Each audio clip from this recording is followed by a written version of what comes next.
그러니까 그게 맏아들 지분이라고 하는 거예요. 맏아들 지분. 그러니까 황제 입장에서 자식이 한 30명 돼. 그러면 이 모든 사람이 도전하는 게 아니고 한 10번까지들이 발언권이 있습니다. 실제로 사찰에서도 그래요.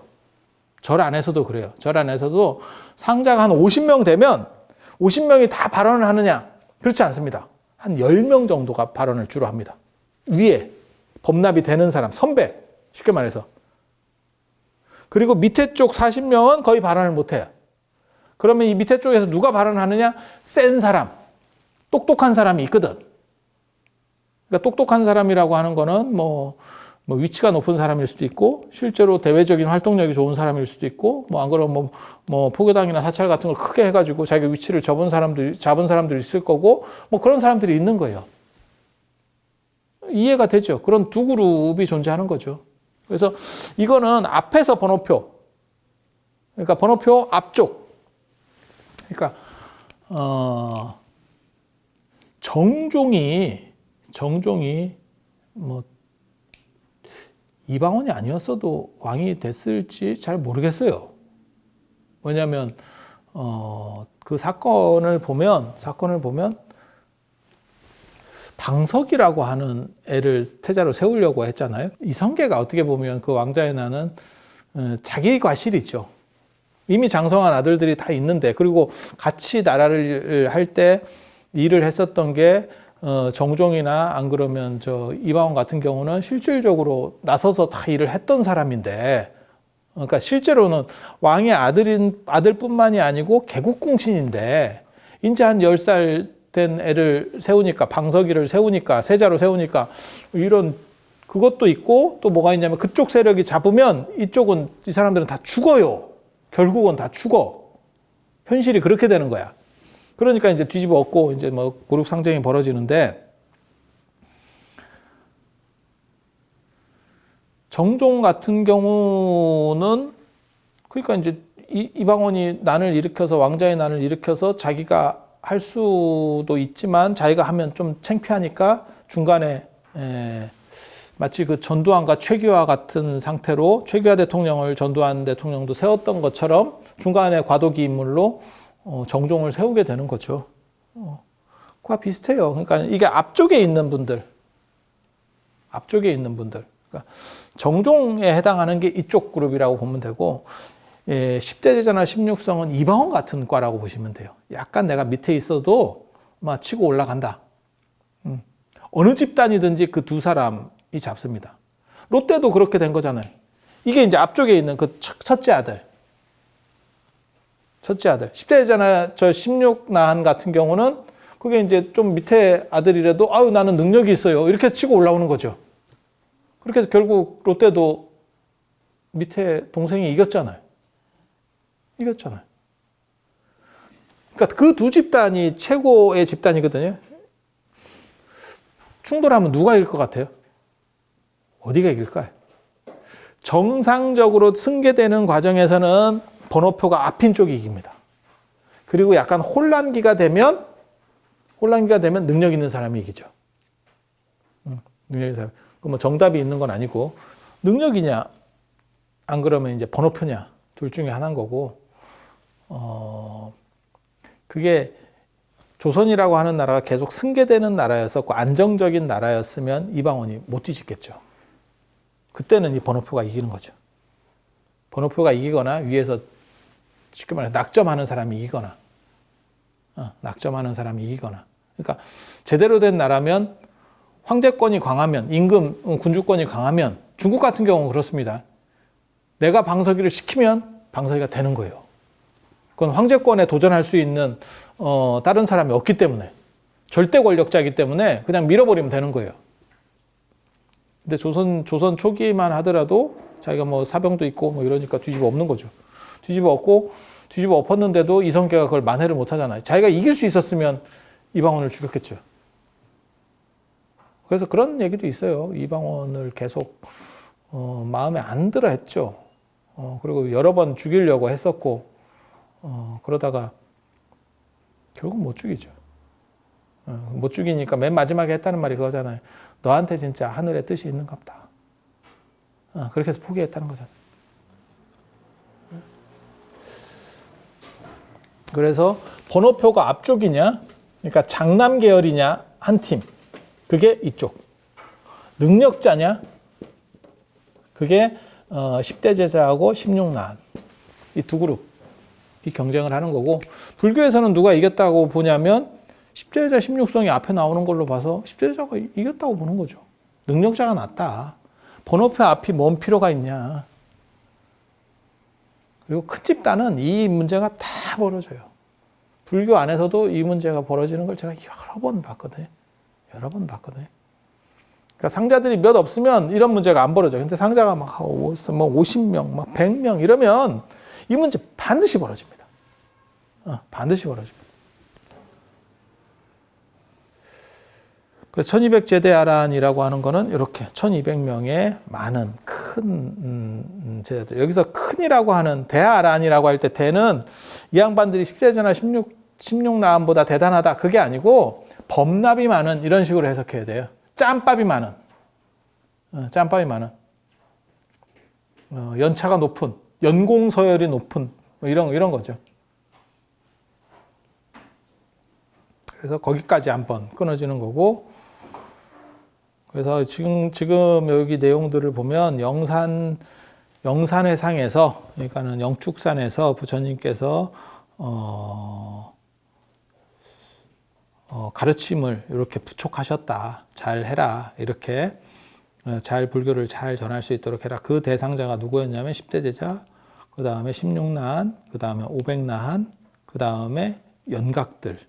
혼자서 깨달은. 이거는 사실 굳이 여기 안 들어가야 되는 상황인데, 뭐 만드신 분이 제가 보기에는 약간 오버한 거예요. 독성 별 필요 없는데. 그리고 거기에서 내지라고 하는 거는 그냥 이렇게 생각하시면 돼요. 그 다음 1부터 100까지 할 때 이렇게.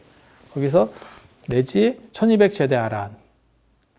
그래서 1200명의 초기 제자들, 법난 많은 분들 이렇게. 그리고 맨 마지막에 무량자비성중은 플러스로 여기에 안 들어간 기타 등등. 무량이라고 하는 거는 겁나 많은 이라는 거고, 자비를 가지고 있는 수행자, 자비심이 깊은 수행자들 전부 다. 기타 등등 다. 그러니까 대한민국 가수 이러면 뭐 예를 들어 가지고 워너원, 뭐 블랙핑크, 뭐 어쩌고 하고 나머지 점점점. 이 점점점에 해당하는 게 이 사람들. 좀 불쌍하죠. 어떻게 보면. 그러니까 1등만 기억한다니까요. 안 그러면 어떤 특징이 있거나 진짜 1등을 하거나 한 방향에서 한 방면에서 뭔가 두각을 나타내거나 이런 사람만. 그러니까 옛날에도 그랬고 지금도 그런 거죠. 지금도 마찬가지죠. 그렇게. 그리고 이게 여기에서 이제 조금 문제가 되는 거는 부처님이 영산회상에서 법화경을 설법하실 때 부처님 만년이기 때문에 이 제자들이 거의 다 상당 부분은 돌아가신 상황입니다. 근데 왜 이렇게 하느냐? 그냥 이게 상징적으로 영축산이라고 하는 부분, 그리고 앞에 뭐가 나왔냐면 시방 3세 제망차례 상주일체 불타야중 달마야중이라고 하는 부분이 나왔어요. 이 시방 3세 제망차례라고 하는 거는 화엄 사상을 기반으로 한 거고, 여기서 영산당 지수불 부촉이라고 하는 거는 법화 사상을 기반으로 하는 겁니다. 그래서 대승불교, 동아시아 대승불교의 가장 큰 두 줄기가 교종 중에서 두 줄기가 화엄종하고 이 법화종이라고 하진 않고 천태종이라고 합니다. 천태종, 수나라의 천태종, 그 다음에 당나라 초의 화엄종, 이렇게 이 두 개가 어떻게 보면 교리적으로 가장 수승하거든요. 근데 천태는 또 선으로 들어가요. 선교로 이렇게 나눌 때는 또 선으로 들어가요. 그래서 천태가 약간 이렇게 박쥐과입니다. 그래서 교적인 것도 있고 선적인 것도 있고. 그래서 화엄 사상과 법화 사상을 이렇게 배열했다. 순서대로 배열했다. 그리고 그 지분 배열 속에서 지금 이 제자들이 언급되고 있다. 이렇게 보시면 되겠습니다. 그리고 그렇다 보니까 법화 사상에서 나오는 거는 부처님 만년, 부처님 연세가 많이 드셨을 때, 지금 저번에 그런 얘기 해드렸잖아요. 법화열방 08년. 그래서 법화경은 부처님께서 한 72세 이후에 한 걸로 중국 사람들은 봤다. 중국 그 천태 쪽 교판에 보면, 그러니까 천태 쪽 사람들은 그렇게 이해했다. 그래서 부처님이 한 72세 이후가 되면 이분들이 거의 대부분 다 상당 부분은 돌아가십니다. 왜냐하면 부처님 초기 제자들 같은 경우는 부처님보다 연세가 많은 분들도 많이 있었거든요. 그럼 뭐 당연히 돌아가시게 되는 거죠. 돌아가시게 되는 거죠. 그리고 이제 부처님 10대자 중에서 부르나 같은 분도 아마 저는 돌아가셨을 거라고 추정을 하거든요. 부르나가 순교자죠. 어떻게 보면 불교 역사상 가장 유명한 순교자.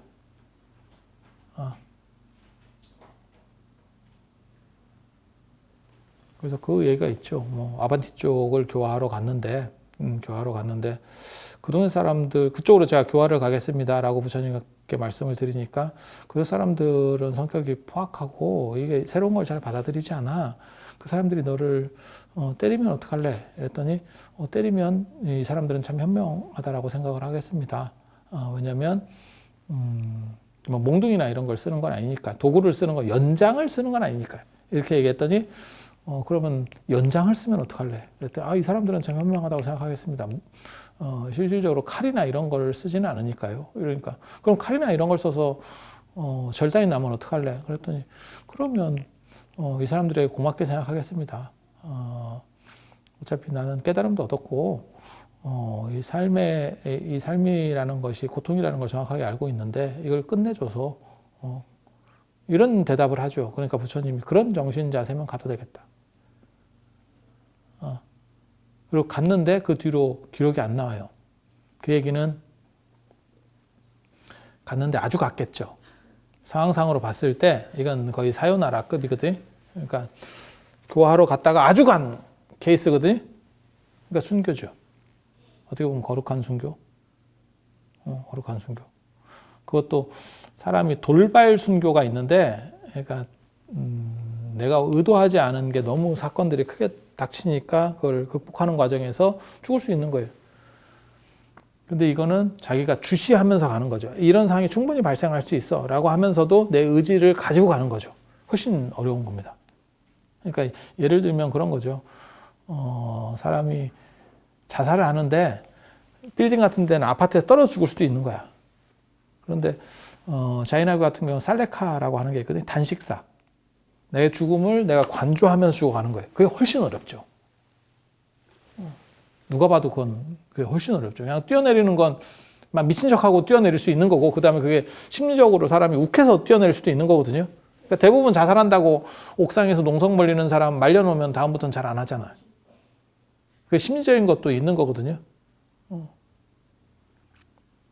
그래서 이 부르나 같은 경우는 굉장히 좀 어떻게 보면 대단한 귀감이 되는 사람이죠. 저는 이제 농담 삼아 얘기할 때 이름을 잘못 지어서 부르나 운이 별로 안 좋아. 이름 잘 지어야 돼. 그런 식으로 되는 거고, 그래서 많은 분들이 이미 돌아가셔 있는 상황이에요. 그 점을 기억을 해야 되고, 그런데도 불구하고 이게 왜곡이라는 걸 알면서 이렇게 하는 거는 법화사상 안에서 뭔가를 만들어 보려고 하는 전체 틀을, 부처님 제자 그룹을 이렇게 한번 묶어주려고 하는.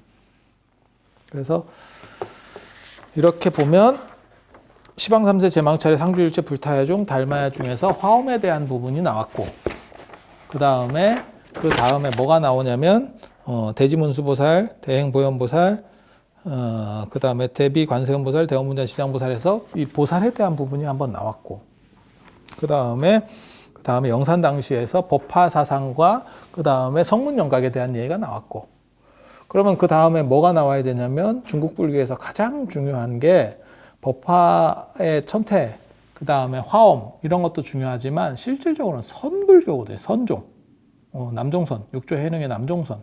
그 이야기가 다음 구절에서 나옵니다. 그게 서건동진, 급화해동, 역대전등, 제도사, 천하종사, 일체미주, 제대선지식.